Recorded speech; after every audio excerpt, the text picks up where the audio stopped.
Yes, hello everyone, Hitesh here and today we're gonna talk about the latest released web series called The Witcher Season 3। आज हम इसके first episode के बारे में बात करने जा रहे हैं एंड आई होप कि आपने इसका season 1 and season 2 by episode और या फिर कंबाइंड वाले वीडियोस को देखा होगा। और अगर अभी तक भी क्वालिटी कंटेंट से वंचित रह गए होंगे तो इस वीडियो की डिस्क्रिप्शन में उन दोनों ही पार्ट्स का लिंक मिल जाएगा। और हाँ, यूजुअली मैं किसी भी सीरीज, किसी भी एपिसोड, किसी भी मूवी या फिर किसी भी वीडियो की शुरुआत में नहीं कहता कि like, comment, share, subscribe, bell icon वगैरह दबा दो, क्योंकि ये सब काम में बेकार की बातें समझता था और पूरा वीडियो खत्म हो जाने के बाद में ये सब कुछ चीजें कहता था। लेकिन अभी YouTube की कुछ गाइडलाइंस ऐसी आ चुकी है जहां पर जिसने सब्सक्राइब करके बेल आइकन प्रेस किया है सिर्फ उससे ही नोटिफिकेशन जाएगी और किसी के भी ब्राउज फीचर में वीडियो नहीं आएगा। तो इसीलिए छोटी सी गुजारिश है, छोटी सी रिक्वेस्ट है कि अगर ऑलरेडी चैनल को सब्सक्राइब किया हुआ है तो बेल आइकन जरूर प्रेस कर देना, क्योंकि नेक्स्ट वीडियो की नोटिफिकेशन कब आ जाएगी आपको मालूम ही नहीं चलेगा और आप वेट करते रह जाएंगे। So now without wasting any time चलिए आते हैं इस कहानी की मेन स्टोरी लाइन की तरफ। Henry Cavill AKA Geralt of Rivia, जो कि इस वक्त सीरी और येनेफर के साथ में रेंस के भेजे हुए गुंडों की वजह से एक शहर से दूसरे शहर, एक घर से दूसरे घर अपनी जान बचाकर भाग रहे होते हैं। लेकिन यही हम व्यूअर्स गेराल्ट का येनेफर के बीच में एक दूसरे की तरफ रवैया भी देख पाते हैं, जो कि बहुत स्टड था, क्योंकि लास्ट सीजन में येनेफर ने अपनी सारी मैजिकल पावर्स वापस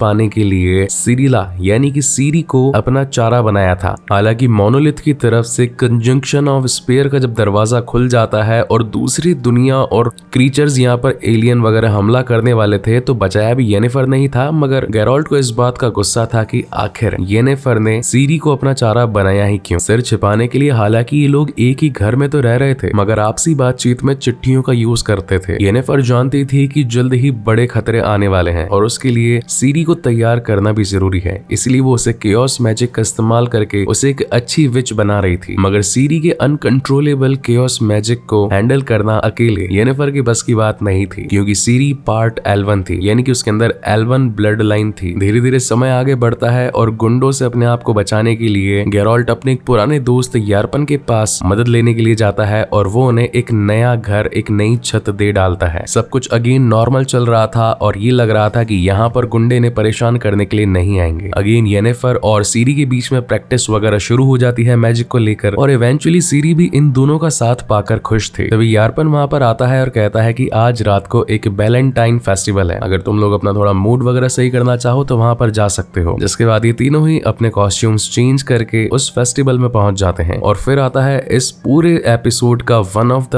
बेस्ट सीन, जहां पर एक जेटेपेस मॉन्स्टर आकर सीरी पर हमला कर देता है। ये वो मॉन्स्टर था जैसे कि रेंज ने सीरी की खून की एक बूंद को सुंघाकर भेज दिया था, या फिर आप इसे कह सकते हैं कि वो मॉन्स्टर और उसके बाकी जैसे भी किलिंग मशीन की तरह थे कि एक ऑर्डर पास कर दो और वो कहीं पर भी होंगे उसे ढूंढ कर मार देंगे। ये जेटेपेस मॉन्स्टर बहुत हद तक बेन 10 के कैनन रोलर की तरह था, क्योंकि बार बार रोल हो जाता था, लेकिन गेराल्ट भैया से कौन ही जीत सकता है और वो एक ही बार में इसको ऊपर का रास्ता दिखा देते हैं। इन तीनों के ही बीच में बैठकर की डिस्कशन होती है कि आखिर ये मॉन्स्टर तुम तक पहुंच कैसे रहे। तभी हमें यहाँ पर क्लियर होता है कि लास्ट सीजन में जब सीरी के ब्लड के ऊपर एक्सपेरिमेंट वगैरह चल रहे थे तो रेंज वहां से वो बोतल लेकर भाग गया था और अब उस हर एक खून के कतरे को वो मॉन्स्टर्स को सुंघाकर सीरी के पीछे भेज रहा था, यानी कि आप इसे फाइंड माय सीरी भी कह सकते हैं। अब गेराल्ट को ये बात समझ में आ चुकी थी कि हम कहीं पर भी जाएं लेकिन ये मॉन्स्टर हमारा पीछा नहीं छोड़ेंगे, वो हर जगह पहुंच जाएंगे। तो बेटर सोल्यूशन यही है कि हम डायरेक्ट रेंज को ही क्यों ना मार दें। और अब नहीं चाहते हुए भी डिसाइड ये होता है कि सीरी को बीइंग चारा बनाया जाएगा रेंज के लिए, और जब रेंज आएगा तो गेराल्ट उसे खत्म कर देगा। यारपन के थ्रू ये अफवाह फैला दी जाती है मार्केट में कि व्हाइट वुल्फ यानी कि गेराल्ट ऑफ रिविया और इसी के साथ सीरी साथ में एरिटूजा निकलने वाले हैं। एरिटूजा जहां पर सभी मेजेस वगैरह अपने मैजिक को सीखते हैं, और ये अफवाह कहीं झूठी ना लगने लगे इसलिए ये लोग यास्केर को भी अपने साथ ले लेते हैं, जो कि उस वक्त का एक मशहूर सिंगर हो चुका था और वैसे भी सभी लोग यास्केर को जानने लग गए थे। वहीं सीन शिफ्ट होता है रेडानिया किंगडम में, जहां पर अब सीरी को ढूंढने के लिए वो भी पीछे लग चुके थे। यहाँ का किंग वेसेमीर अब सीरी को अपनी वाइफ यानी कि क्वीन बनाना चाहता था और ऐसा करने का मेन रीजन था कि सिंट्रा इनके अंडर आ जाता और फिर ये सुपर पावरफुल बन जाते। अब जैसा कि हर एक किंग के साथ में उसका एक मेज यानी कि उसका मैजिशियन हर बार पास में रहता है, तो डीक स्टार जो कि उसका मैजिशियन था वो उसे यहीं पर रखता है और अपने भाई रेडविड और फिलिपा को सीरी को लाने के लिए भेजता है। अब ये दोनों जाकर यास्केर से मुलाकात करते हैं और उसे समझाते हैं कि देखो आए दिन सीरी पर हमले होते ही जा रहे हैं, उसे एक महफूज जगह की जरूरत है और ऊपर से टाइट सिक्योरिटी की। अगर वो हमारे राजा वेसेमीर के साथ शादी कर लेती है तो उसे वो सिक्योरिटी हम दे देंगे। अब यास्केर भी सोचने लगता है कि बात तो सही है, इतने टाइम से हम जिसकी सिक्योरिटी के बारे में सोच रहे हैं, अगर उसकी शादी हो जाए तो फिर इधर उधर से कोई जगह भागना नहीं पड़ेगा, कोई झमेला नहीं होगा और all things will be sorted. अब यारपन ने जो रूमर्स फैलाए थे वो पहुंच चुके थे एल्वन क्वीन फ्रांसिस्का तक भी। इवेंचुअली वो भी इस कॉन्टिनेंट पर राज करना चाहते थे, इसीलिए अब वो और उसकी टीम भी सीरी के पीछे उसे ढूंढने के लिए लग जाते हैं। इन बिटवीन इनकी मुलाकात स्कूल से होती है। स्कूल्स भी पुराने एल्व्स होते हैं, कुछ हाइब्रिड भी होते हैं और कुछ प्योर एल्व्स भी होते हैं। हालांकि इन्हें पहले किसी की लड़ाई से मतलब नहीं था, लेकिन जब फ्रांसिस्का इस लड़ाई में शामिल हो रही है तो फिर ये भी इन्हीं के साथ हो लेते हैं। आगे चलते वक्त ये लोग काफी ज्यादा थक जाते हैं तो एक जगह रुकने का डिसाइड करते हैं। इस जगह का नाम था शैरोवर्ड और इवेंचुअली ये वो प्लेस होता है जहां पर कंजंक्शन ऑफ द स्पीयर की फाइट में एक एल्फ ने ह्यूमन के खिलाफ लड़ाई करी थी और उसी की याद में उस एल्फ का एक मेमोरियल बना दिया गया। हालांकि तभी वहां पर रेंज और उसके भेजे हुए गुंडे भी पहुंच जाते हैं। अब इसे किस्मत कहें या बदकिस्मती, इसी वक्त यहाँ पर फ्रांसिस्का और उसके एल्व्स भी पहुंच जाते हैं और इसके बाद यहाँ पर बहुत तगड़ी फाइट आती है। जो मेजर्स थे वो अपनी पावर्स का यूज करके एक दूसरे को खत्म कर रहे थे, वहीं पर एल्फ जो कि लड़ने में बहुत ज्यादा माहिर थे वो एक दूसरे को तलवार से ही खत्म करते जा रहे थे। इन बिटवीन गेराल्ट और येनेफर का काम था कैसे भी करके सीरी को सेफ रखना, लेकिन फायर मेज रेंज आकर सीरी को अपने साथ ले जाने में कामयाब हो जाता है, वो भी एक पोर्टल बनाकर। अब देखा जाए तो येनेफर के पास उसकी पावर्स वापस आ चुकी थी, इसलिए वो अपनी पावर्स की मदद से उस पोर्टल को खुला रखती है ताकि गेराल्ट जाकर सीरी को भी वापस ले आए और रेंज को भी जान से मार दे। और वहां पहुंचते के साथ ही गेराल्ट ने रेंज के दोनों हाथ तोड़ दिए, लेकिन उसे जल्द ही ये भी समझ में आ गया कि बाहर खड़ी सीरी अभी भी सेफ नहीं है, उस पर फ्रांसिस्का के लोग भारी पड़ने वाले हैं। इसलिए वो विदाउट वेस्टिंग टाइम मेरी तरह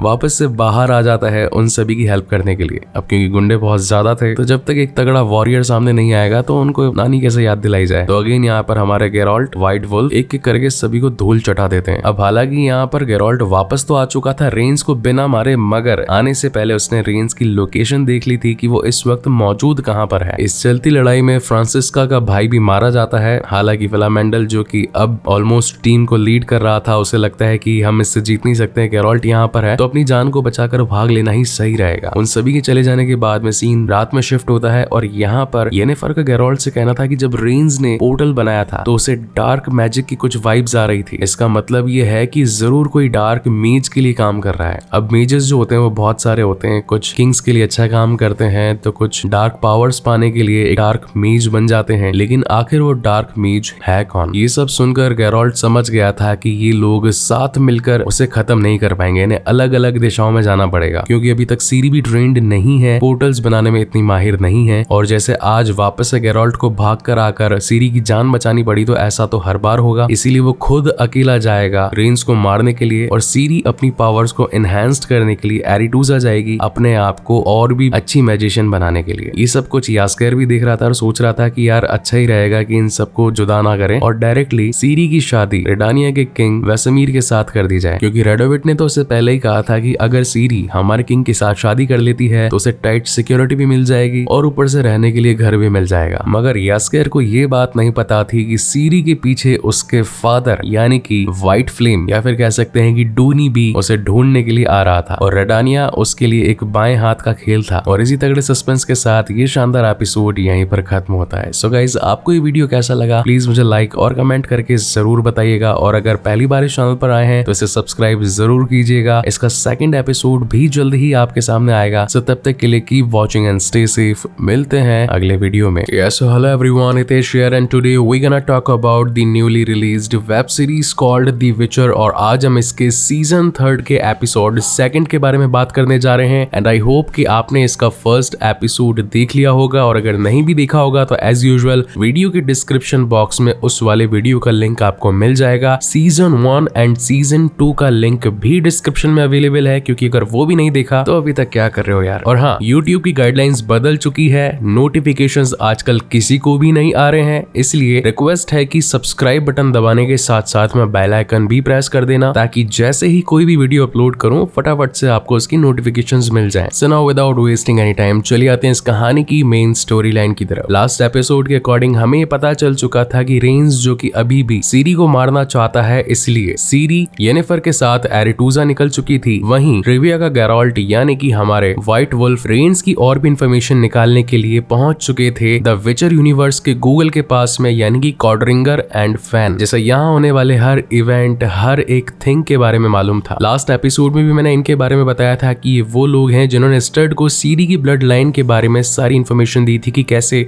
वो एक पार्ट L1 थी। अब यहाँ गैरोल्ट का उनसे कहना था कि मैंने उसे एक ऐसी जगह पर देखा था जो कि थोड़ी सी अजीब लग रही थी, जंगल जैसी थी और कोई कैसल भी था। बताए गए डिस्क्रिप्शन के अकॉर्डिंग इन्हें ये मालूम चलता है कि वो जगह है विलिपिन कैसल। जैसे ये बात सुनकर गैरोल्ट वहां से निकलने लगता है तो कॉडरिंगर उसे बताता है कि देखो, सीरी को ढूंढने के लिए सिर्फ रेंज अकेला ही नहीं, उसके पीछे और भी कई सारे लोग लगे हुए हैं, इंक्लूडिंग स्ट्रेड। ये वही शख्स है जो कि येनिफर का आशिक बना फिर रहा था किसी टाइम पर। जिसके बाद गैरोल्ट सीधा पहुंच जाता है विलिपिन कैसल और यहाँ पर उसे सीरी जैसी एक लड़की दिखाई पड़ती है। मतलब ऑलमोस्ट उसकी हाइट, हेल्थ और बालों का कलर भी सेम ही था, मगर वो सीरी नहीं थी। और विचर का यूनिवर्स है तो बड़े बड़े क्रीचर्स और जायंट्स तो देखने को मिलने ही वाले हैं। तो यहाँ पर इसका सामना लिम्सपैड बॉडी कंट्रोलर नाम के एक क्रीचर से हो जाता है। इनके सर एक जगह जुड़े हुए थे, बॉडी सारी एक जगह अलग अलग थी। और जैसा कि विचर यूनिवर्स में सभी विचर्स के पास में एक छोटा सा पोर्शन होता है, जैसे कि पीकर वो सुपर ह्यूमन बन जाते हैं, मतलब ऑलमोस्ट सुपर हीरो वाली पावर्स आ जाती है। तो इसी के साथ गैरोल्ट उस लिम्सपैड क्रीचर को वहीं पर खत्म कर देता है। इस मॉन्स्टर को खत्म कर देने के बाद में गैरोल्ट उस लड़की को लेकर उस कैसल से बाहर आ गया। दूसरी तरफ सीन शिफ्ट होता है सीरी पर, जो कि अभी अपनी इनिशियल स्टेज पर थी उन मैजिक ट्रिक्स को सीखने के लिए, लेकिन एक छोटी सी गलती हो रही थी उसके साथ। बार बार उसे फ्यूचर्स की झलकें नजर आ रही थी, वो किसी को भी टच कर रही थी तो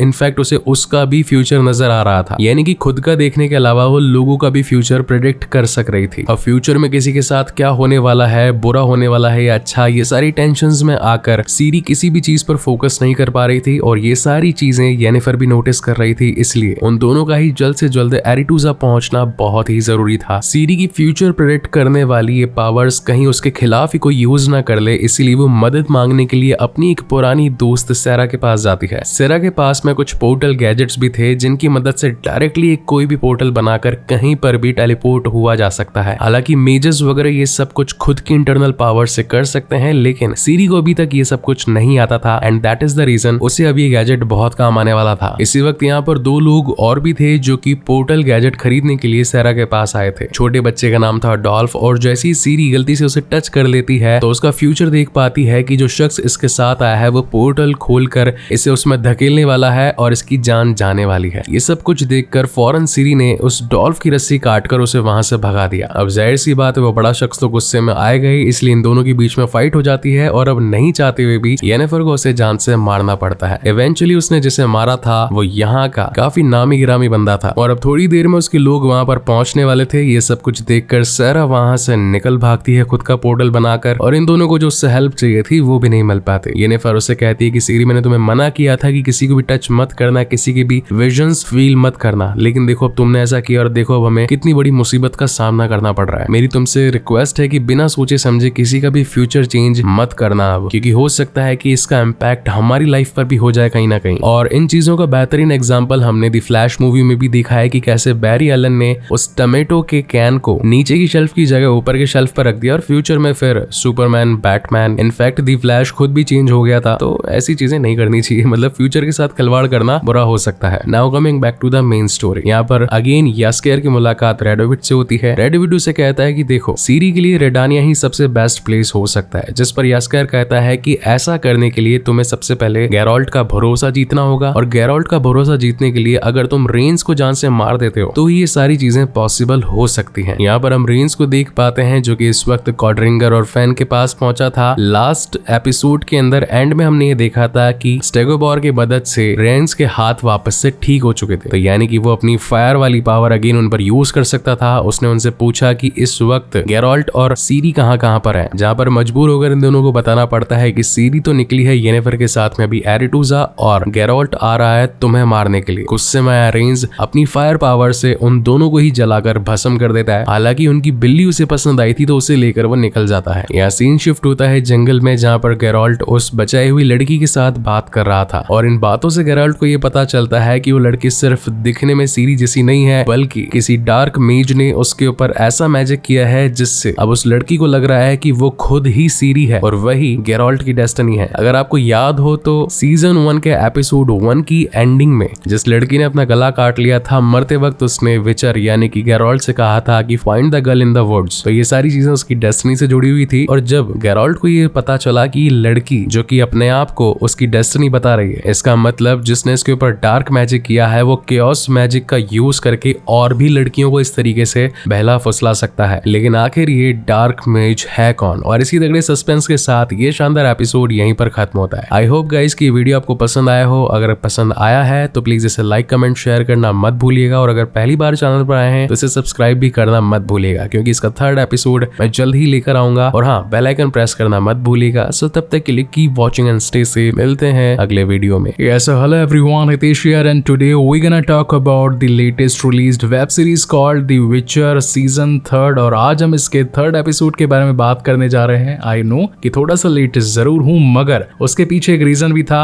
let's check out my other channels video, जिनके अंदर पहले नंबर पे है व्लॉगर हितेश, बहुत सारी व्लॉगिंग की वीडियोस हैं, फिर है म्यूजिकल हितेश, और तीसरा है पॉडकास्टर हितेश, जहां पर अच्छे लोगों के साथ पॉडकास्टिंग भी चल रही है। तो अगर कहीं पर लेट है तो कहीं पर जल्दी भी है, तो वो चैनल को चेकआउट करना और वहां के बेहतरीन कंटेंट को भी देखना मत भूलिएगा, क्योंकि क्वालिटी कंटेंट आपको यहीं मिलेगा। So now without wasting any time चलिए आते हैं इस कहानी की मेन स्टोरी लाइन की तरफ, जिसकी शुरुआत में हम यास्केर को देख पाते हैं, जो कि इस वक्त भी रेडोविट के बारे में ही सोच रहा था। उसे लग रहा था कि क्या मुझे उसकी बातों पर विश्वास कर लेना चाहिए, या फिर ये भी हो सकता है कि आगे चलकर उसका ये सोचना कहीं गलत न साबित हो जाए। इसी के साथ हम व्यूअर्स को ये भी पता चलता है कि यास्केर होमोसेक्सुअल है। होमोसेक्सुअल का मीनिंग मतलब लड़के को लड़का भी चलता है और लड़की भी चलती है, and same goes with girls, यानी कि लड़की को लड़की भी और लड़का भी। जिसके बाद में सीन शिफ्ट होता है गेराल्ट पर, जो कि इस वक्त यास्केर के साथ में जंगल में कहीं जा रहा था, और यहाँ पहुंचने के बाद में वो मिलता है एनिका नाम की एक औरत से, जो कि उसकी मॉम की बेस्ट फ्रेंड हुआ करती थी। यहाँ पर हम एक शख्स को और भी देख पाते हैं जिसका नाम है ऑटो, और ये शख्स एनिका का हस्बैंड होता है, और बेसिकली ये एक वेयरवुल्फ होता है। ये काफी पुरानी बात थी जब गांव वालों ने ऑटो को जान से मारने के लिए विचर को हायर किया था, क्योंकि एक वेयरवुल्फ गांव के अंदर सभी के सभी लोगों को जान से मार रहा था। लेकिन हमारे गेराल्ट इस बात को जानते थे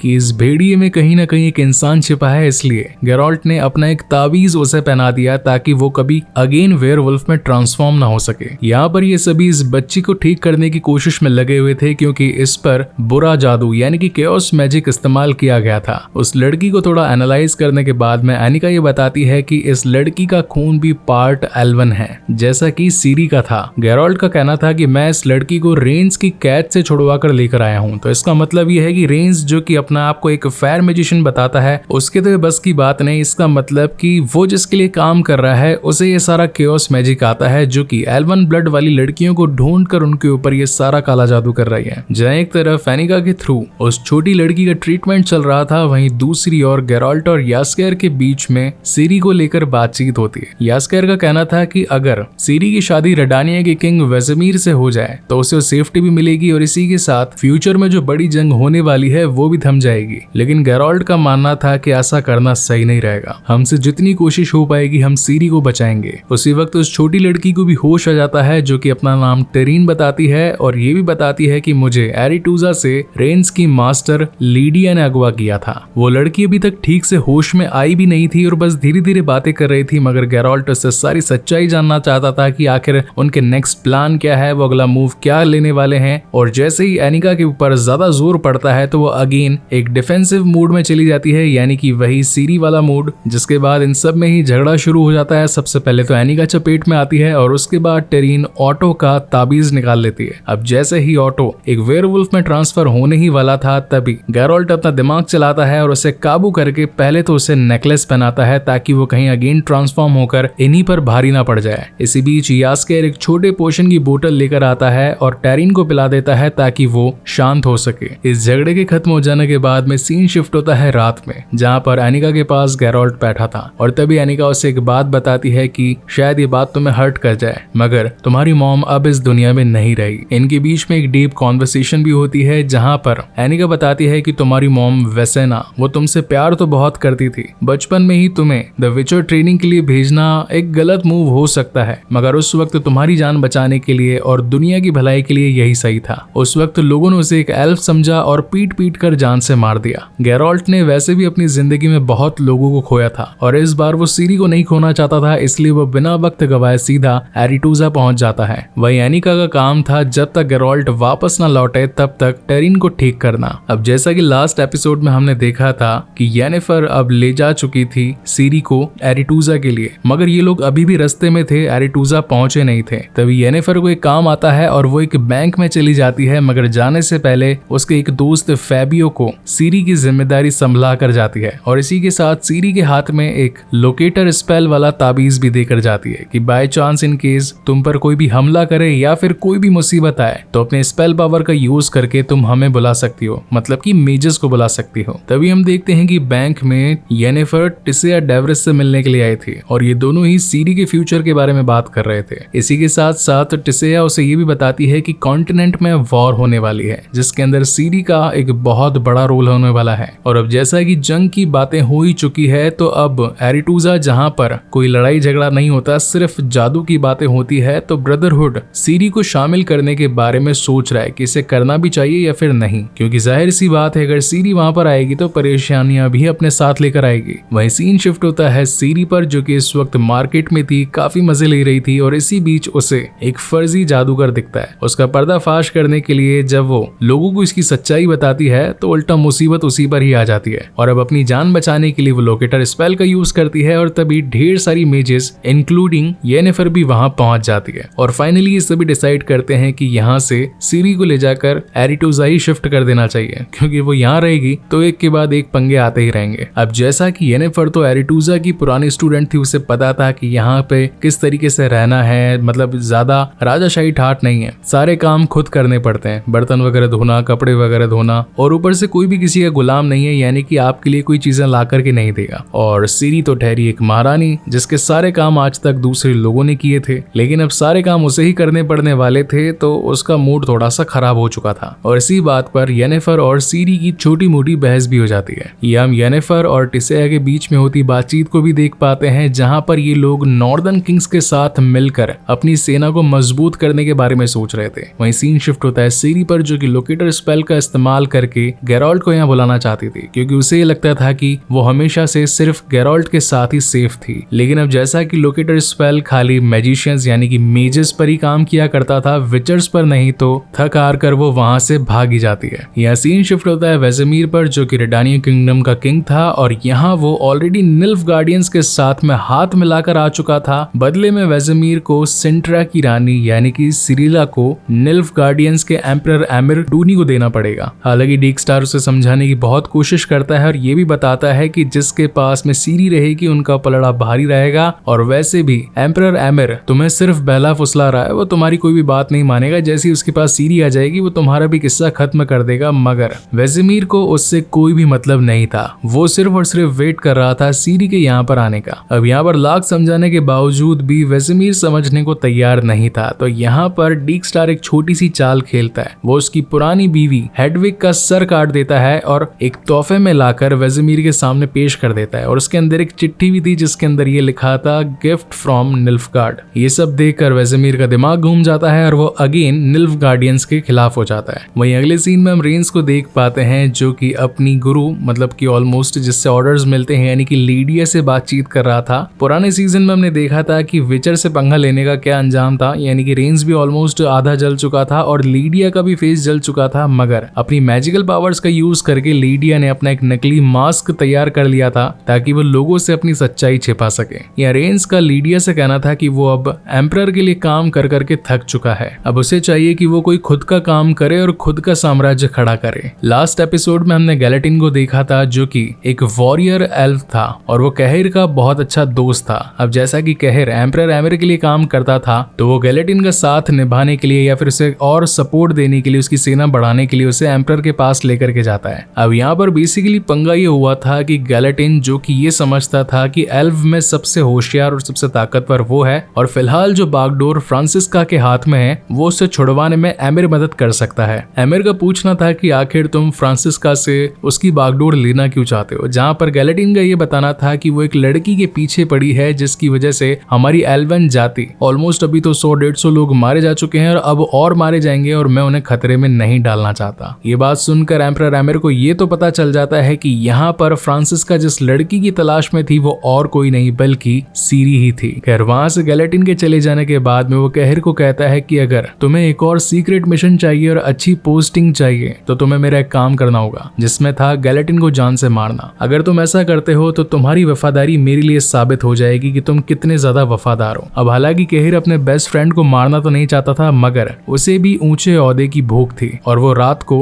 गैलेटिन को बातों के बहाने बुलाकर उसके गले में चाकू डाल देता है और अपने ही दोस्त को जान से मार देता है ताकि एम्परर एमिर के लिए अपनी वफादारी साबित कर सके। वहीं सीन शिफ्ट होता है जंगल में, जहां इस वक्त सीरी एरिटूजा से निकलकर भाग चुकी थी और तभी हम देखते हैं कि आसमान से वाइल्ड हंट उतरकर सीरी को ले जाने आए थे। हालांकि ये सब अभी तक सिर्फ कहानियों में ही था कि वाइल्ड हंट नाम के भी लोग अभी तक जिंदा हैं या नहीं। खैर सीरी इस वक्त काफी परेशानी में थी और तभी हम देखते हैं कि हीरोइक एंट्री के साथ पहुंच जाते हैं कहानी के लीड एक्टर, बोले तो द गेराल्ट ऑफ रिविया। यहाँ वो घोड़े पर बैठकर अपनी पावर्स के साथ में वाइल्ड हंट से सामना कर रहा था और विचर के सामने आते ही तो वाइल्ड हंट भी वहां से निकल भागते हैं, मगर तभी एक घुड़सवार का उसकी वॉरियर कॉस्ट्यूम का टुकड़ा गिर जाता है। इनका जो आर्मर बना था वो था एरिडीन का, जो कि एक बहुत ही मजबूत धातु होता है और ये बहुत ही कम पाया जाता है। और अब तो सीरी को भी पूरा विश्वास हो चुका था कि अकेला घूमना खतरे से खाली नहीं, उसके ऊपर कोई भी कहीं से भी आकर जानलेवा हमला कर सकता। और इसी तगड़े सस्पेंस के साथ ये शानदार एपिसोड यहीं पर खत्म होता है। आई होप गाइस कि आपको ये वीडियो पसंद आया होगा और अगर पसंद आया तो प्लीज इसे लाइक कमेंट शेयर जरूर कीजिएगा और अगर पहली बार इस चैनल पर आए हैं तो इसे सब्सक्राइब जरूर कीजिएगा। और हाँ, पॉलिसीज चेंज हो चुकी है तो सब्सक्राइब के साथ साथ बेल आइकन को प्रेस करना मत भूलिएगा, नहीं तो नया वीडियो कब आ जाएगा और आपको पता ही नहीं चलेगा। सो तब तक के लिए keep watching and stay safe. मिलते हैं अगले वीडियो में।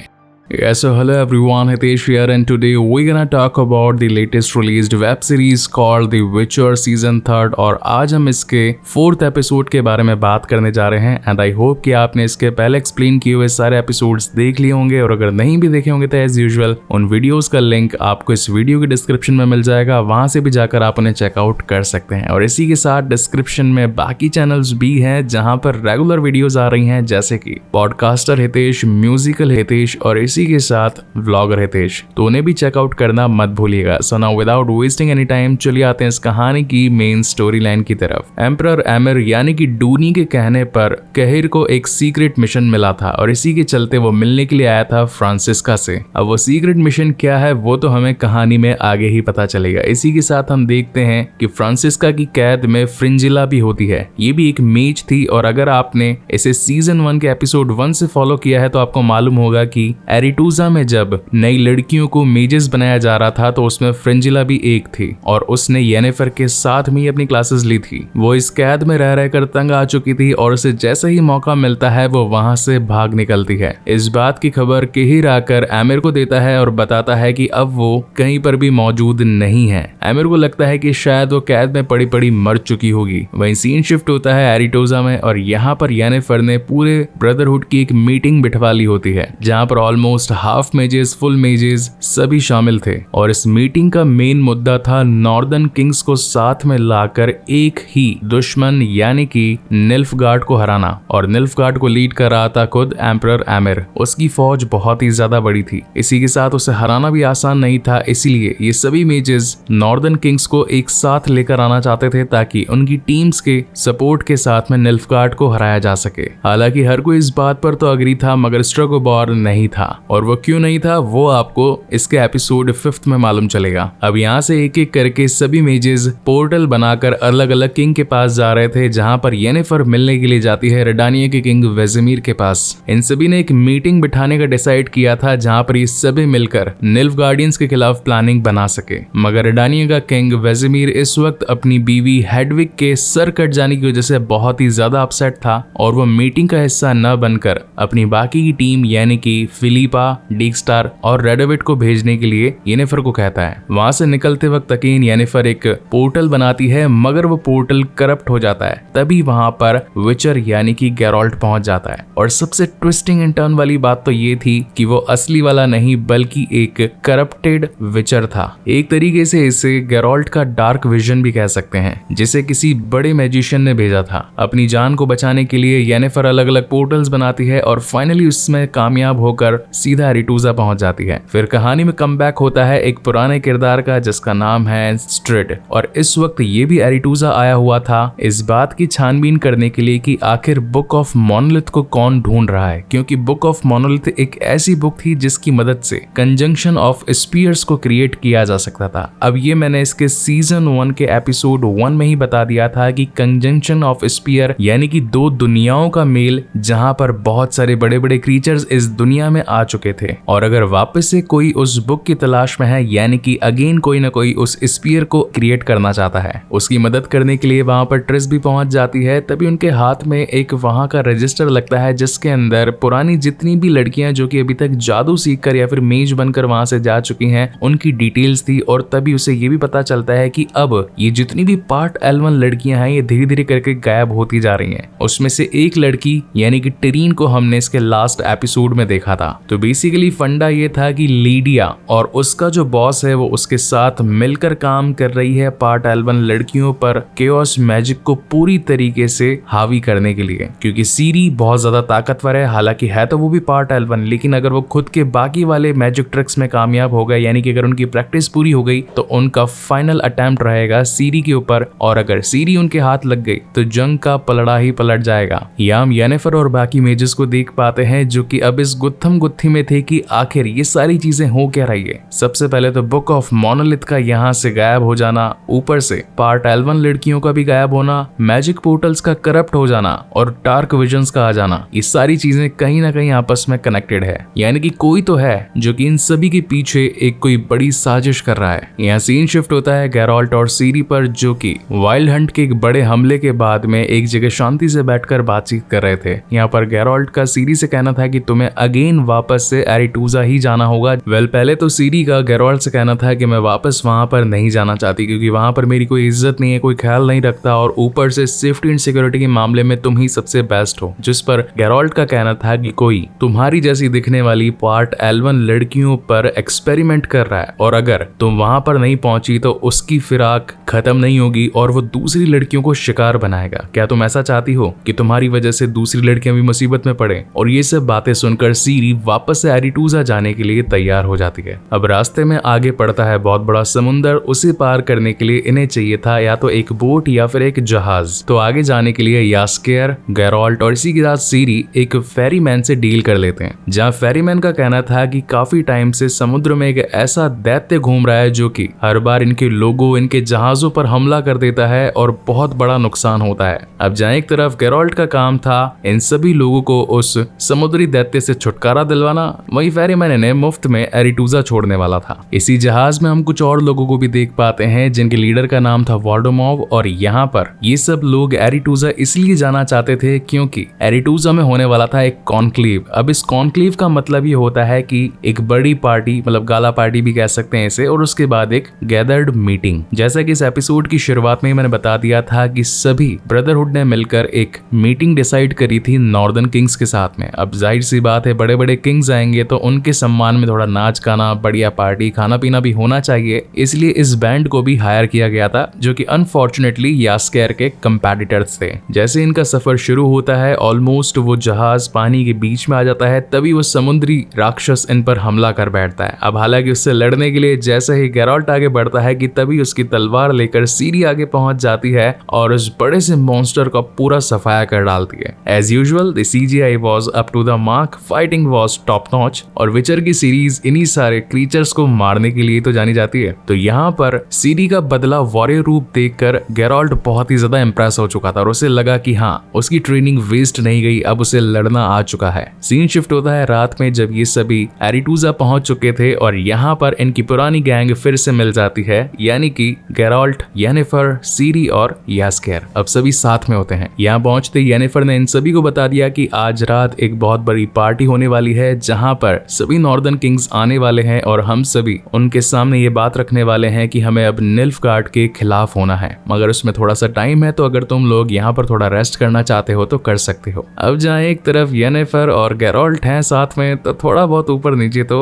टपाटप चलता है। तो जहाँ एक तरफ उनका काम चल रहा था तो वहीं यास्केर को सीरी की रक्षा के लिए कमरे में छोड़कर जाया जाता है, मगर जैसे ही वो रेडेविड को वहां पर देखता है तो उसका भी मन मचल जाता है और वो भी अपने काम के लिए आगे निकल जाता है। मगर अच्छी बात यह थी कि येनिफर ने उस घर के बाहर जाने से पहले उस पर एक सुरक्षा घेरा बना दिया था ताकि सीरी के ऊपर कोई भी काला जादू या फिर और कोई बुरी ताकत हमला ना कर सके। वही हम एस्ट्रिड और ट्रिस को देख पाते हैं जो कि लोकेटर स्पेल की मदद से उस मेज को ढूंढने की कोशिश कर रहे थे जिसने बुक ऑफ मोनोलिथ को ढूंढने की कोशिश करी थी। और तभी इन्हें पता चलता है कि वो बुक बेसिकली एक चेंबर में है और वो चेंबर था स्ट्रेगोबोर का। वहीं दूसरी तरफ जब येनिफर और गैरोल्ड साथ में थे तो उन्हें भी ये शक हुआ कि जरूर एल्वन ब्लड लड़कियों का गायब होने के पीछे का रीजन स्ट्रेगोबोर ही हो सकता है, क्योंकि उसे ही एल्वन ब्लड की बहुत अच्छी तरीके से पहचान है। जिसके बाद शुरुआत होती है गाला पार्टी की और यहीं से ये तगड़ा शानदार एपिसोड एक बड़े सस्पेंस के साथ खत्म होता है। और इसके आगे आने वाला 5th एपिसोड बहुत ही ज्यादा इंटरेस्टिंग और खास होने वाला है क्योंकि उसके अंदर बहुत बढ़िया बढ़िया चीजें भी शामिल है, तो उसे मिस करना बहुत बड़ी भूल हो सकती है। सो तब तक के लिए keep watching and stay safe. मिलते हैं अगले वीडियो में जो कि जल्द ही आने वाला है। सो तब तक के लिए keep watching and stay safe and don't forget to subscribe. और हाँ, यूट्यूब की गाइडलाइन पॉलिसी चेंज हो चुकी है तो सब्सक्राइब के साथ साथ बेल आइकन भी प्रेस करना मत भूलिएगा। तब तक के लिए मिलते हैं अगले वीडियो में।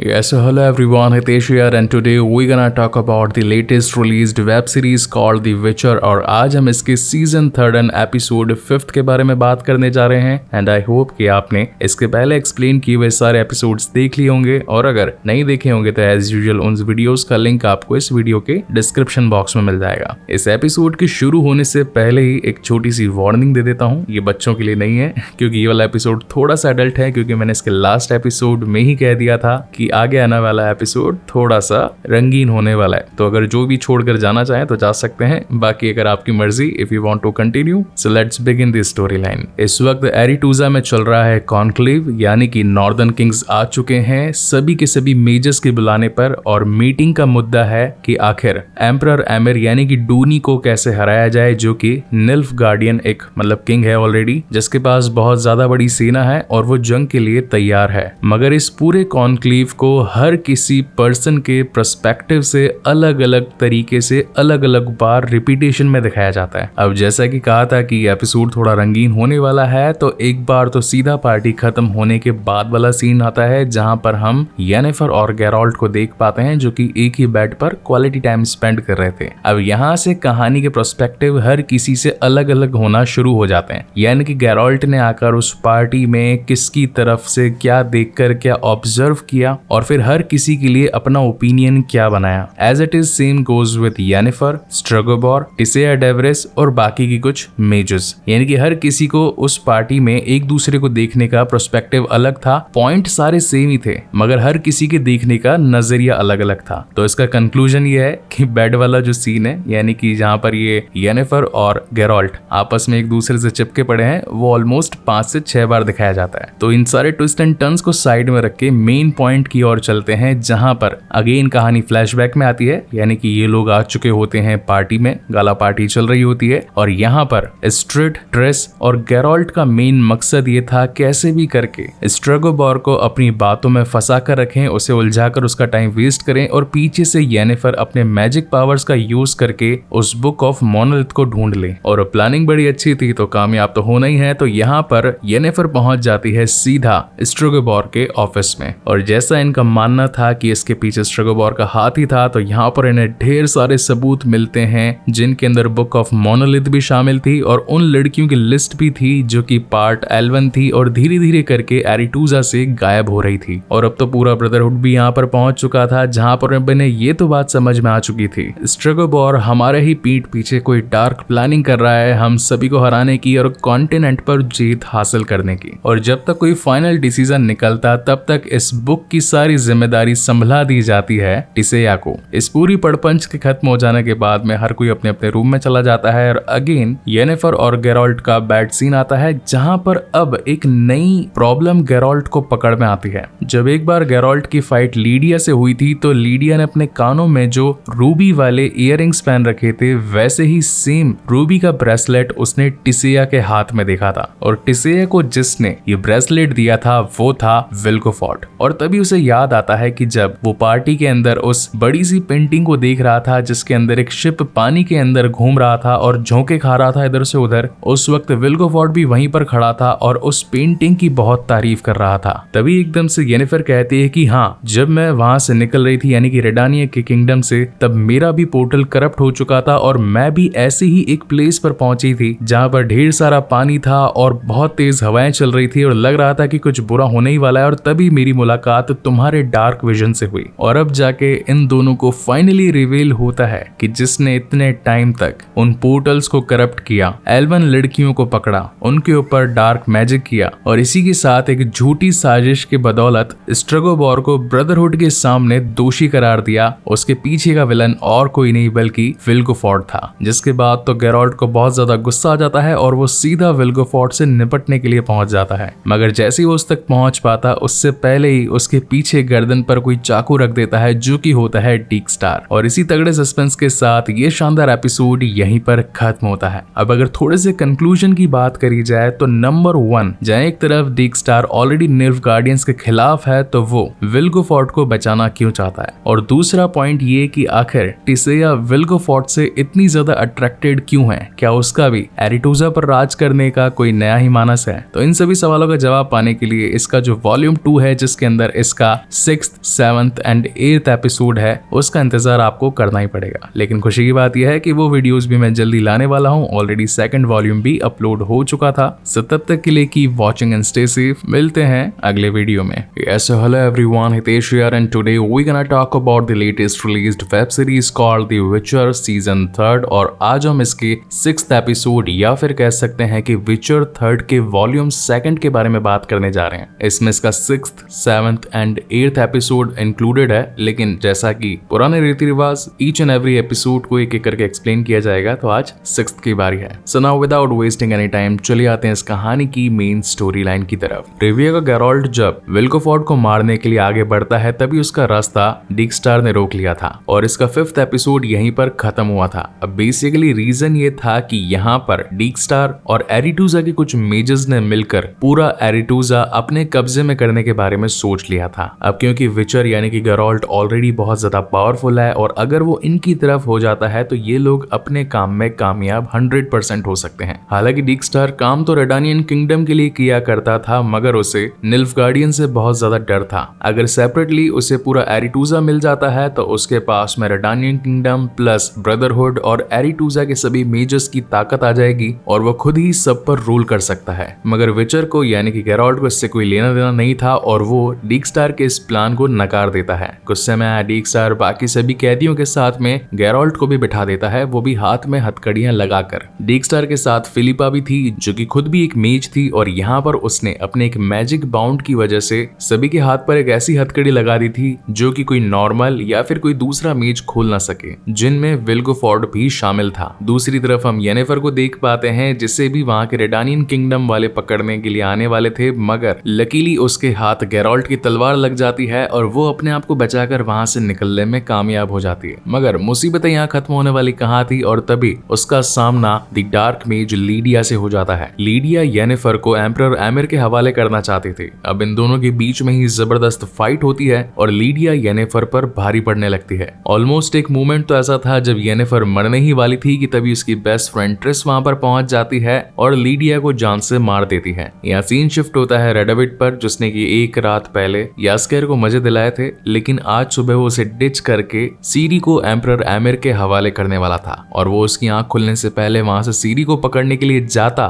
बट लकीली वहां पर यास्केर पहुंच जाता है और उसे रंगे हाथ पकड़ लेता है। हालांकि वो अपने काम में कामयाब हो पाता मगर सीरी भी उस जगह से पहले ही निकलकर भाग चुकी थी। सीन अगेन एरिटूजा पर शिफ्ट होता है जहां पर टिसेया डेवरिस को यह मालूम चलता है कि पार्ट एल्वन ब्लड की लड़कियों को जो शख्स ढूंढ रहा था वो स्ट्रेगोबॉर नहीं बल्कि उसी का बॉयफ्रेंड विल्गोफोर्ड था। इस बात को सुनकर ऑलमोस्ट टिसेया के पैरों के नीचे से जमीन खिसक चुकी थी। इसी के साथ उसे ये भी पता चलता है कि विल्गोफोर्ड के कहने पर ही ट्रेन्स और इसी के साथ लीडिया को हायर किया जो कि पार्ट एल्वन लड़कियों को ढूंढकर उन पर केओस मैजिक कर रहे थे। लेकिन आंखों पर प्यार का पर्दा पड़ जाने की वजह से वो उन सभी को छुड़ाने की कोशिश करती है इंक्लूडिंग विल्गोफोर्ड। वहां पर फिलिपा उसे मना भी करती है कि ऐसा करना सही नहीं रहेगा। जो सारी बातें बताई गई है उसमें 100% सच्चाई है, मगर टिसेया उसकी बात न मानकर उन सभी के बंधनों को खोल देती है। और जैसे ही विल्गोफोर्ड आजाद होता है तो वो खुद भी एक मेज था, तो वो जाकर पास की दीवार में एक बड़ा सा पोर्टल क्रिएट कर देता है जिसमें से फ्रांसिस्का, फिलामेंडल और बाकी के सभी सभी एल्व्स आकर एरिटूजा के मेजेस पर हमला कर देते हैं। और पर्सनली ये वाले एपिसोड का ये सीन मेरा वन ऑफ द फेवरेट है, क्योंकि यहाँ पर जितने भी एरिटूजा के मेजेस थे, बाय चांस अगर उनके अंदर भी कोई एक दूसरे से गिले शिकवे थे तो सभी उसे मिटाकर एक साथ हो जाते हैं और फिर अपनी मैजिकल पावर से उन सभी एल्व्स का सामना करना शुरू करते हैं। अब जिनके हाथ खुले थे तो उनमें one of the powerful guy यानी कि द गेराल्ट ऑफ रिविया भी शामिल था। तो जैसा कि इस एपिसोड की शुरुआत में डीक्स्टार ने उसके गले पर तलवार रखी थी, तो गुस्से में आकर इन दोनों की ही बाद में फाइट होती है, जहां पर सबसे पहले तो गेराल्ट डीक्स्टार के हाथ पैर तोड़ता है और फिर सीरी को ढूंढने के लिए निकल जाता है। अब जहां एक तरफ सीरी ऑलरेडी भाग चुकी थी तो उस जगह पर येनिफर भी पहुंच चुकी थी उसे ढूंढते हुए। अब ये लोग वहां से निकल करके भाग पाते, मगर तभी इनके सामने दी फायर मेज रेंज पहुंच चुका था, जो कि अपनी फायर पावर से इनको जलाकर भस्म करने वाला था। हालांकि येनिफर के पास गेराल्ट की तलवार तो थी, मगर फिर भी वो उसका सामना नहीं कर पा रही थी। और इसी बीच यहाँ पर गेराल्ट पहुंच जाता है, जो कि रेंज को पट से हेडशॉट देता है, यानी कि अपनी तलवार से बेचारे की मुंडी उड़ा देता है। इस फाइट के खत्म हो जाने के बाद में गेराल्ट येनिफर को बताता है कि एरिटूजा में अभी इस वक्त फ्रांसिस्का के साथ जितने भी एल्व्स आए थे उन्होंने सभी मेजेस पर हमला बोल दिया है, हमें वहां जाकर उनकी मदद करनी चाहिए। वहीं सीन लड़ाई पर शिफ्ट होता है, जहां पर हम फ्रिंजिला को भी देख पाते हैं, जिसने अगेन एल्व्स को ज्वाइन कर लिया था और यहाँ पर वो अपने ही अंकल को मार देती है। ये एक तरीके से गॉडफादर थे टिसेया के, तो वो भी गुस्से में आकर फ्रांसिस्का को जान से मारना चाहती थी, मगर तभी फिलामेंटल बीच में आ जाता है और जैसे ही उसकी जान जाती है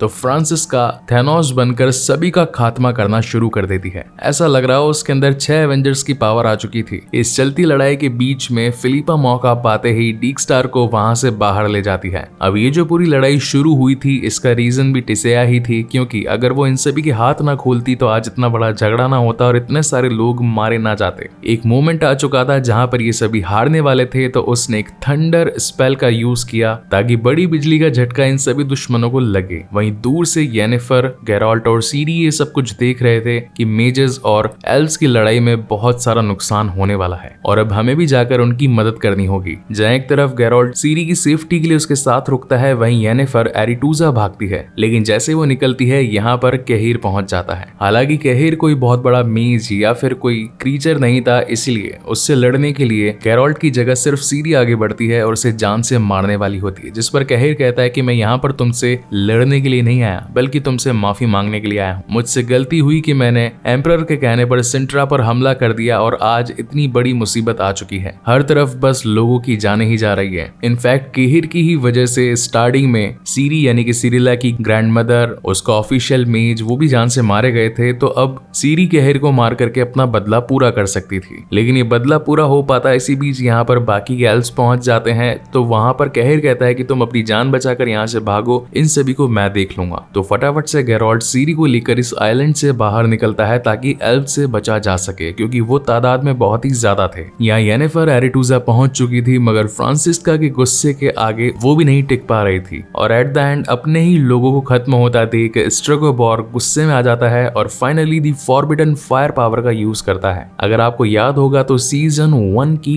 एंडिंग में येनिफर ने भी इसी पावर का यूज करके बहुत सारे निल्फगार्डियंस को धूल में मिला दिया था, तो ऐसा ही इस बार भी होता है। इसी बीच हम टिसेया को भी देख पाते हैं, जिसके बाल इस वक्त व्हाइट हो चुके थे और रीजन था थंडर पावर का एक्सट्रीम लेवल पर पावर अप हो जाना। सीन शिफ्ट होता है सीरी पर, जो कि गेराल्ट के साथ बचकर आइलैंड से निकलने की कोशिश कर रही थी, मगर तभी वहां पर विल्गेफोर्ड पहुंच जाता है। अब यहाँ पर इन दोनों के ही बीच में 1-to-1 कॉम्बैट स्टार्ट होता है, जिसके अंदर ये दोनों ही तलवारबाजी करते हैं, मुक्के लात घूंसे चलते हैं और इसके अंदर विल्गेफोर्ड विचर से जीत जाता है। मुझे तो बुरा लगा यार, आखिर इसने इसे मारा क्यों, वापस उठ के रिप्लाई बैक क्यों नहीं किया, या फिर अपना पोशन पीकर जैसे क्रीचर्स को खत्म किया करता है वैसा क्यों नहीं आया। बट खैर स्टोरी की डिमांड है। अब यहाँ पर विल्गेफोर्ड उस फाइट में तो 1-to-1 जीत ही चुका था, लेकिन विचर को और नीचा दिखाने के लिए वो उसे जिंदा छोड़कर वहां पर निकल जाता है और कहता है कि जब ठीक हो जाए तो वापस लड़ने के लिए आ जाना। विल्गेफोर्ड से जान बचाने के लिए सीरी एक गुफा में चली गई, जहां पर एक मैजिकल फोर्स थी। उसे लगा कि ये कोई बाहर निकलने का पोर्टल या फिर कोई रास्ता वगैरह है जहां से मैं बचकर निकल सकती हूँ। हालांकि इस वक्त यहाँ पर विल्गेफोर्ड भी पहुंच चुका था और वो सीरी को मना करता है कि उस फोर्स से दूर रहना, मगर फिर भी सीरी उस फोर्स से कनेक्ट हो जाती है और तभी उस गुफा, जिसे कि टोलारा कहा जाता है, वहां पर एक जोरदार धमाका होता है, जिसे कि दूर खड़े बाकी सभी मेजर्स देख पाते हैं। अब इस बड़े से धमाके का मतलब क्या था, आखिर कौन बुरी शक्ति आजाद हो चुकी है और अब विल्गेफोर्ड सीरी का क्या करने वाला है। इसी तगड़े सस्पेंस के साथ ये शानदार एपिसोड यहीं पर खत्म होता है। आई होप गाइस की वीडियो आपको पसंद आया हो, तो जाते जाते लाइक, कमेंट, शेयर और सब्सक्राइब करते जाना। इसका 7th एपिसोड मैं जल्द ही लेकर आऊंगा, सो तब तक के लिए keep watching and stay safe. मिलते हैं अगले वीडियो में। Yes, hello everyone, Hitesh here and today we're gonna talk about the latest released web series called The Witcher 3 और आज हम इसके 7th एपिसोड के बारे में बात करने जा रहे हैं। आई होप कि आपने इसके पुराने एपिसोड्स देखे होंगे और अगर नहीं भी देखे होंगे तो एज यूजुअल इस वीडियो के डिस्क्रिप्शन में उन सभी वीडियोस का लिंक मिल जाएगा, जहां से जाकर आप उन सभी बेहतरीन वीडियोस को चेकआउट कर सकते हैं। So now without wasting any time, चलिए आते हैं इस कहानी की मेन स्टोरी लाइन की तरफ, जिसकी शुरुआत पे हम ट्रिस को देख पाते हैं जो कि जख्मी गेरोल्ट को उठाकर सीधा ब्रोकेलॉन फॉरेस्ट पहुंच जाती है, क्योंकि इस वक्त विचर यानी कि गेरोल्ट की हालत बहुत ही ज्यादा खराब थी और एरिटूजा उनके लिए इस वक्त सेफ नहीं था। जहां पर उनकी मुलाकात क्वीन एथेना और मिल्वा से भी होती है, जो कि अब मिलकर गेरोल्ट का इलाज करने वाले थे। वहीं सीन शिफ्ट होता है यास्केर पर, जो कि इस वक्त एरिटूजा पहुंच चुका था, लेकिन वहां पर हुई तबाही को देखकर उसका सर चकरा जाता है। थोड़े और अंदर जाने पर उसे रेडोविट एक जगह बैठा हुआ दिखाई पड़ता है। यास्केर का पूछना था कि यहाँ पर सब कुछ हुआ कैसे, जिस पर रेडोविट का बताना था कि विल्गोफोर्ट अपने काम में कामयाब हो चुका है। उसने यहाँ पर एल्व्स की एक बहुत बड़ी सेना बुला ली, जिसने एरिटूजा और बहुत सारे मेजेस को खत्म कर दिया। इस बड़ी जंग में हर कोई जख्मी हो चुका था, काफी लोग मारे भी जा चुके थे। इनफैक्ट गेरोल्ट की हालत भी बहुत ज्यादा खराब है। बेहतर यही रहेगा कि तुम यहाँ से दूर चले जाओ, वरना तुम्हारी भी जान खतरे में आ सकती है। और इन दोनों के बीच में एक सैड गुड बाय होता हम देख पाते हैं। इसी बीच यहाँ पर येनिफर भी पहुंच जाती है, जो कि यास्केर को ये बताती है कि पहले तो वो गेरोल्ट के साथ में थी, मगर जब विल्गोफोर्ट और गेरोल्ट की लड़ाई हुई तो वहां से सीरी बचकर भाग गई थी, मगर अब सीरी का कोई भी अता पता नहीं है। और बात रही गेरोल्ट की, तो उसे ट्रिस ब्रोकेलॉन फॉरेस्ट ले जा चुकी है ताकि वहां पर उसका इलाज चल सके। यहाँ सीन शिफ्ट होता है सीरी पर, जो कि एक आसमान के फटने पर एक सीधा रेगिस्तान में आकर गिरती है। तो हुआ ये था कि जब टोलारा का वो बड़ा सा टावर उस मैजिक फील्ड के टच हो जाने की वजह से ब्लास्ट हुआ था, तो उसी जादू की वजह से यहाँ पर सीरी कोरात रेगिस्तान में गिर चुकी थी, जहाँ पर दूर दूर तक कोई बिल्डिंग, कोई घर, पेड़ पौधा कुछ भी नहीं था। सिर्फ खाली बड़ा सूखा रेगिस्तान ही रेगिस्तान था। ना ही सीरी के पास पीने के लिए पानी था और ना ही खाने के लिए कुछ खाना। आगे चलकर जब उसके जख्मों पर उसे दर्द होने लगता है तो अपनी पॉकेट को संभालती है, तभी उसे एक मलहम मिलता है जो कि कुछ जड़ी बूटियों से बना था, मगर सर पे लगाने के बाद में जब वो उसकी खुशबू सूंघती है तो भूख के मारे उसे वो भी खाने में अच्छा लगता है। उस पूरी जड़ी बूटी को खा लेने के बाद में वो उस डब्बे को वहीं पर फेंक कर सूरज की दिशा में आगे चलने लगती है। उसे ये लगता है कि सीधा आगे जाने पर उसे कहीं ना कहीं पानी और कुछ खाने के लिए मिल जाएगा। हालांकि उसे वहां पर किसी के होने की आहट भी होती है, मगर जब तक सीरी मुड़कर देखती वो ताकत वहां से जा चुकी थी। दिन भर चलने के बाद रात हो चुकी थी, मगर वो रुकती नहीं है। रात को थोड़ा बहुत थक हारने के बाद में रेस्ट करने के बाद जब वो अगेन अगले दिन में अपनी जर्नी स्टार्ट करती है, तो उसे वही डब्बा अपने आंखों के सामने दिखाई पड़ता है जहां से वो चली थी। यानी कि वो रास्ता खो चुकी थी और ये रेगिस्तान उसे बार बार वहीं पहुंचा रहा था जहां से सीरी आगे चलने की कोशिश कर रही। उसे ये देखकर बहुत गुस्सा आता है और वो इस रेगिस्तान में चिल्लाकर कहती है कि वो यहाँ पर नहीं मरने वाली, वो अपनी जान को बचा कर ही रहेगी। तभी आगे चलते वक्त उसे एक यूनिकॉर्न दिखाई पड़ता है। सीरी उसे देखकर पहचान जाती है और कहती है कि मैंने तुम्हारे बारे में सुना है, येनिफर ने कई बार तुम्हारा जिक्र किया है। और वो यूनिकॉर्न भी सीरी को आगे की दिशा बताता हुआ उसे लेकर चलने लगता है। तभी रास्ते में आगे जाते वक्त उसे कुछ पीने के लिए पानी दूर से नजर आता है और जैसे ही सीरी वहां पर पहुंचती है तो वो पानी की जगह कुछ लिसलिसी लार थी, जहां पर यूनिकॉर्न उसे आगाह करता है कि वहां से हटो। और तभी हम देख पाते हैं कि रेगिस्तान में छिपा एक बड़ा सा जानवर जो कि सीरी की जान लेने वाला था, वहां से सीरी बचकर निकल जाती है। भूख प्यास से तड़पती हुई जब सीरी आगे बढ़ने लगती है तो उसे वहां पर एक छिपकली भी दिखाई पड़ती है और इसी के साथ उसके अंडे भी। तो सीरी जाकर उन अंडों को खाने लगती है। तभी उसे उसकी मॉम का हेलुसिनेशन होता है और उसकी मॉम उसे कहती है कि एक रानी के लिए ऐसी बेकार की चीजें करना अच्छी बात नहीं। तुम्हारे पास में मैजिकल पावर्स हैं, तुम चाहो तो इन ताकतों के साथ में यहाँ से निकल सकती हो। मगर सीरी को ये समझ में नहीं आ रहा था कि एक मैजिक को क्रिएट करने के लिए एक सोर्स का होना जरूरी होता है और ऊपर से उसकी मॉम उसे बार बार इंसल्ट करते ही जा रही थी। तो गुस्से में आई सीरी अपनी मॉम से भिड़ने के लिए जाती है, मगर तभी वो गायब हो जाती है। उसका गुस्सा फिर भी खत्म नहीं होता था, वो उस छिपकली को ही पहाड़ पर दे मारती है और फिर उसे ही खाने लगती है। अब होता यह है कि छिपकली का जो जहर था वो अब सीरी के अंदर जा चुका था, तो अब सीरी को भी चक्कर आने लगते हैं। इनफैक्ट उसकी हालत भी खराब हो जाती है और इसी वजह से वो जमीन पर गिर पड़ती है। तभी उसे वही ताकत नजर आती है जो कि पहले भी उसे महसूस हुई थी। और उसका कहना था कि तुम्हें छिपकली नहीं खानी चाहिए क्योंकि इनमें जहर होता है और उससे तुम्हारी हालत खराब हो सकती है। सीरी उससे कुछ बोल पाती मगर तभी वो ताकत वहां से चली जाती है और अगेन सीरी अगले दिन सुबह उठती है, जिसके बाद इनकी जर्नी अगेन स्टार्ट होती है। वो यूनिकॉर्न सीरी को सही रास्ता दिखाते दिखाते आगे लेकर जा रहा था और तभी उसे अपनी नानी यानी कि कलांती का हेलुसिनेशन आता है, जो कि उसे उसी की मॉम की तरह इंसल्ट करने लगती है कि अपनी ताकतों का इस्तेमाल करो, एक क्वीन के लिए ये सब बेकार की बातें हैं, यूं ही किसी रेगिस्तान में मर जाना। तो गुस्से में आई सीरी अपनी ही नानी को मारने जाती है, लेकिन तभी वो हेलुसिनेशन वहां पर खत्म हो जाता है और उसका मुक्का एक चट्टान में भिड़ जाता है, जहां पर वही ताकत उसके सामने आती है और ये कहती है कि अगर अपने आप को सुरक्षित रखना चाहती हो तो पहाड़ों में मुक्के मारना बंद करो, नहीं तो हड्डी भी चटक सकती है। फिर ये जो ब्लैक हुड पहनी हुई मेज जो कि बार बार इस पर नजर बनाए रखी थी, जिसका नाम होता है फाल्का, ये फाइनली अपना फेस रिवील करती है। इसे देखकर सीरी बहुत ही ज्यादा हैरान हो जाती है क्योंकि ये फाल्का एक एल्फ जैसी लग रही थी, इसके कान भी लंबे थे। फाल्का उसे बताती है कि मैं भी तुम्हारी तरह एक एल्वन ब्लड लाइन से जुड़ी प्रिंसेस हूँ, मेरे अंदर भी एल्डर ब्लड है। अब बेसिकली होता यह है कि फाल्का एक रेडानियन किंग की बेटी थी, उसके अंदर भी ऐसी ही ताकतें थी, लेकिन पूरी फैमिली को ये लगा कि फाल्का इनके लिए एक चुड़ैल बनकर आई है और इनका पूरा खानदान खत्म कर देगी, तो वो सभी इसे जलाने की कोशिश करते हैं, यानी कि जान से मारने वाले थे। मगर ये बात फाल्का को पता चल चुकी थी और उसने फॉरबिडन फायर पावर का इस्तेमाल करके उन सभी को ही खत्म कर दिया। लेकिन तभी दूसरे और पावरफुल मेजेस, विचर्स और बाकी की ताकतों ने आकर उसे जलाकर खत्म कर दिया और मरने से पहले फाल्का ने सभी को श्राप दिया, आने वाले समय में एक दिन उसका एक वंश पैदा होगा जो कि इन सभी के खात्मे का कारण बनेगा या बनेगी,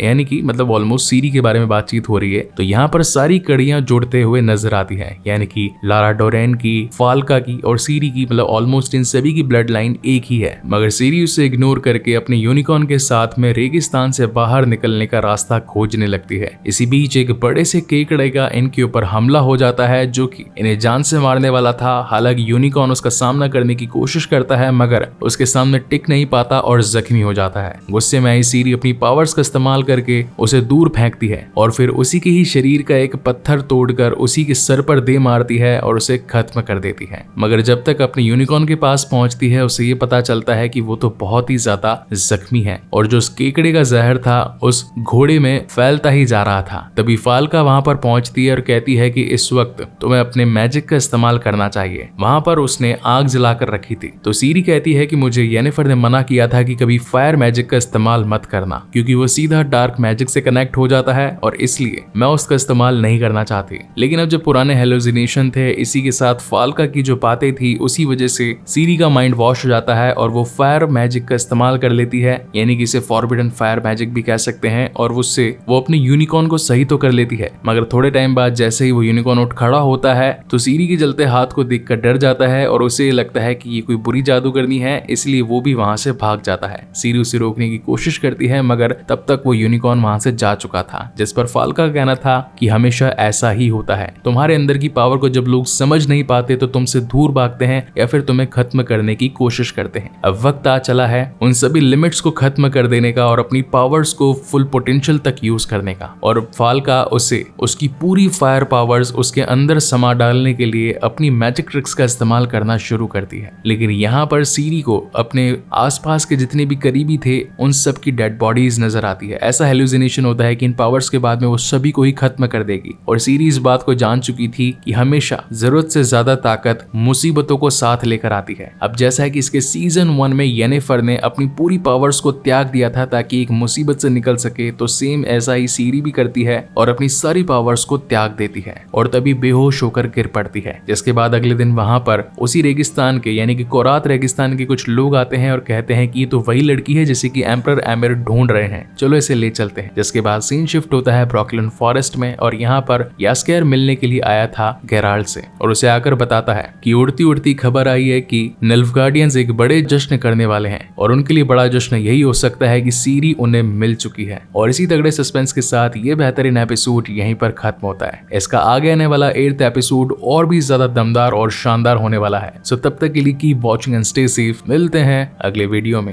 Yes, so hello everyone, Hitesh here and today we're gonna talk about the finale of Witcher season 3rd, यानी कि आज हम इसके 8th एपिसोड के बारे में बात करने जा रहे हैं एंड आई होप कि आपने इसका सीजन 1, सीजन 2 एंड सीजन 3 के बाकी के एपिसोड्स देख लिए होंगे और अगर अभी तक भी नहीं देखे तो उन सभी वीडियोस का लिंक आपको प्लेलिस्ट के थ्रू इसी वीडियो के डिस्क्रिप्शन बॉक्स में मिल जाएगा। और हाँ, इसी के साथ अगर आप बिंज वॉच करना चाहते हैं तो मैं इन सभी को कमेंट करके अपने नेक्स्ट चैनल फ्रेंचाइजी एक्सप्लेनर पर भी डाल दूंगा, जहां से जाकर आप एक ही बार में पूरे के पूरे सभी एपिसोड्स को कंप्लीट सीजन की तरह भी देख सकते हैं। एंड एज यूजुअल क्वालिटी के साथ कोई भी कॉम्प्रोमाइज नहीं होता हमारे यहाँ पर। So now without wasting any time चलिए आते हैं इस कहानी की मेन स्टोरी लाइन की तरफ। यास्केर जो कि येनिफर के कहने पर ब्रोकेलॉन फॉरेस्ट पहुंच चुका था, जहां वो देखता है कि निल्फगार्डियंस और इसी के साथ नॉर्दर्न किंग्स के बीच में जो फाइट हुई थी और उसके बाद जो लोग घायल हो चुके थे, ये सभी ब्रोकेलॉन फॉरेस्ट वाले उन सभी लोगों को सहारा दे रहे थे, यानी कि उनको इलाज वगैरह देकर उन्हें ठीक कर रहे थे। इसी एपिसोड में हम डारा को भी देख पाते हैं, जिसको हमने सीजन 1 और 2 में देखा था, और वो भी अब इन सभी लड़ाइयों से दूर एक पीसफुल जिंदगी जीने के लिए ब्रोकेलॉन फॉरेस्ट में पनाह ले लेता है। जिसके बाद हम यास्केर और गेराल्ट के बीच की कॉन्वर्सेशन को देख पाते हैं। पहले तो ये लग रहा था कि उसकी हालत ज्यादा खराब नहीं हुई होगी, लेकिन लास्ट टाइम विल्गेफोर्ट से हुई फाइट में उसकी हालत बहुत ही ज्यादा खराब हो चुकी थी। हाथ पैर की हड्डियां भी चटक गई थी और खड़े होने तक में भी प्रॉब्लम आ रही थी। और जो ब्रोकेलॉन फॉरेस्ट में उसके ऊपर इलाज वगैरह चल रहा था, तो अब यहाँ पर इवेंचुअली विचर एक म्यूटेटेड ह्यूमन था, तो उसके ऊपर यहाँ की जड़ी बूटियां भी काम नहीं कर रही थी। अब तो ब्रोकेलॉन फॉरेस्ट की क्वीन एथेना को भी लगता है कि विचर यहाँ पर जो आया है जरूर कुछ ना कुछ गड़बड़ जरूर हुई है, इसलिए वो अपनी एक आर्चर मिल्बा को विचर के ऊपर नजर रखने के लिए छोड़ देती है। इसी वक्त सीन शिफ्ट होता है गेराल्ट पर, जो कि अपनी जख्मी हालत में होने के बावजूद भी अपनी ट्रेनिंग को कंप्लीट करने लगता है, क्योंकि वो जानता था कि सीरी पर खतरा अभी भी बना हुआ है और अगर उसे बचाने के लिए निल्फगार्ड जाना है तो पूरी तैयारी के साथ जाना होगा। मिल्बा उसे इस हालत में ट्रेनिंग करने से रोकती है, मगर फिर भी विचर उसकी बात नहीं मानता और अपने आप को ट्रेन करने लगता है ताकि वो जल्द से जल्द रिकवर होकर सीरी को बचा सके। मगर हालत इतनी ज्यादा टाइट होने की वजह से उसे समझ में आ गया था कि अभी रिकवर होने में थोड़ा वक्त तो जरूर लगेगा। सीन शिफ्ट होता है येनिफर पर, जो कि इस वक्त एक बार में बैठी होती है और सिर्फ यही सोच रही थी कि अगर सीरी जैसी ताकतवर एल्वन ब्लड अगर एम्परर एमिर के हाथ लग गई तो उसे फिर पूरे नेशन पर रूल करने से कोई नहीं रोक सकता। तभी उसे याद आता है कि इन सभी के पीछे विल्गेफोर्ट था, तो अगर क्यों ना पहले विल्गेफोर्ट को पकड़ा जाए और वहां से सारी जांच पड़ताल शुरू करी जाए, तो हो सकता है कोई ना कोई क्लू मिल जाए जिससे कि एम्परर एमिर को हराया जा सके। जिसके बाद वो अपनी एरिटूजा की सभी मेजर्स को बुलाकर एक कैसल में पहुंचती है। ये वही कैसल था जहां पर रेंस और लीडिया ने बहुत सारे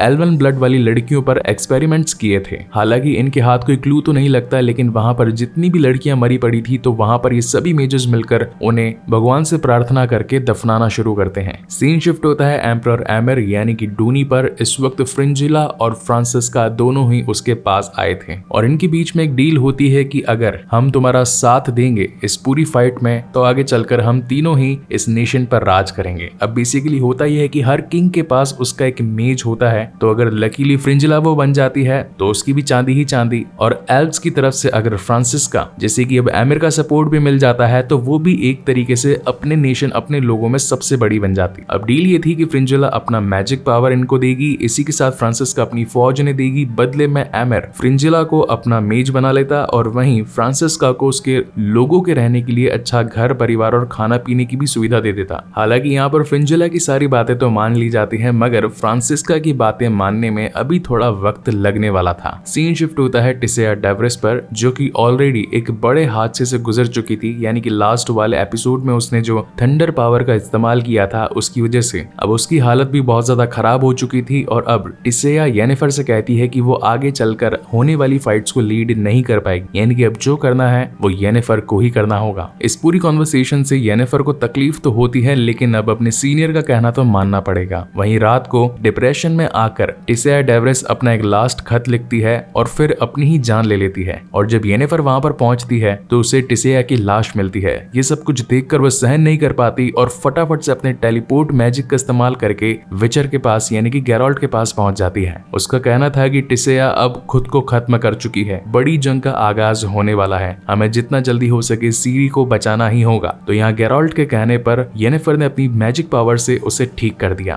ठीक हो जाने के बाद में गेराल्ट का येनिफर से ये वादा था कि कुछ भी हो जाए, चाहे मैं भले जान से क्यों ना मर जाऊं, मगर मैं सीरी को गलत हाथों में नहीं पड़ने दूंगा। यहाँ सीन शिफ्ट होता है रेडानिया किंगडम में, जहां पर हम रेडोविट को देख पाते हैं और वो अपने भाई यानी कि वेजमीर से आखिरी अलविदा करता है, क्योंकि अब उसे ये लग रहा था कि वो इस रिडानियन किंगडम में रहने के लायक नहीं है, वो डिजर्व नहीं करता यहाँ पर रहना। वहीं वेजिमीर डीक्स्टार पर बहुत ज्यादा गुस्सा हो रहा था क्योंकि भेजा तो उसने एक कॉन्क्लेव के लिए था, मगर वो खुद की ही चलाने लग गया था और ऊपर से रिडानियन किंगडम पर रूल भी करना चाहता था। गुस्से में आया वेजिमीर फिलिपा को ये आदेश देता है कि डीक्स्टार को जान से मार दो, मगर होती तो वो ऑलरेडी डीक्स्टार की दोस्त है, तो उल्टा वेजिमीर को ही जान से मार देती है। और अब जैसे कि राजाओं की पुरानी प्रथा होती है कि जब अगर मेन राजा मर जाए तो या तो उसका छोटा भाई राजा बनता है या फिर उसका बेटा राजा बनता है। तो हालांकि बेटा तो उसका था नहीं, तो फिर नहीं चाहते हुए भी रेडेविड को रिडानियन किंगडम का नया किंग घोषित कर दिया जाता है। यहाँ पर हम एक छोटी सी कॉन्वर्सेशन फ्रिंजिला और फ्रांसिस्का के बीच में देख पाते हैं, जहाँ पर फ्रांसिस्का को ये पता चलता है कि उसके बच्चे को मरवाने के पीछे एमिर का ही हाथ था, और जैसे उसे खबर पता चलती है तो उसका दिमाग घूम जाता है और वो अब एमिर के खिलाफ हो चुकी थी। इनफैक्ट वो फ्रिंजिला के साथ भी काम नहीं करना चाहती थी। यहाँ ब्रोकलिन फॉरेस्ट में अब विचर यानी कि गैरोल्ट तैयार था अपना बदला पूरा करने के लिए उन सभी से, और वो यास्केर के साथ निल्फगार्ड जाने के लिए भी तैयार हो जाता है। यहाँ सीन शिफ्ट होता है निल्फगार्डियंस पर, जहाँ पर एक बड़ी सी सेना सीरी का स्वागत करने के लिए तैयार थी, मगर लास्ट एपिसोड में जो बड़ा सा धमाका हुआ था उसमें विल्गोफोर्ड का आधा चेहरा जल गया। मगर यहाँ पर तो पूरा खेल ही पलट जाता है, क्योंकि एमिर के सामने जिस लड़की को पेश किया गया था वो असली सीरी नहीं बल्कि माइंड वॉश करी हुई टिरीन थी, जो कि केओस मैजिक की वजह से अब अपने आप को सीरी समझ रही थी। जहाँ सीन शिफ्ट होता है असली सीरी पर, जिसे कि बाउंटी हंटर्स ने एक बार में कैद कर रखा था, और वहां पर रेड्स ग्रुप का एक और मेंबर भी था। अगर रेड्स के बारे में थोड़ी सी इन्फॉर्मेशन दूं तो बेसिकली इन्हें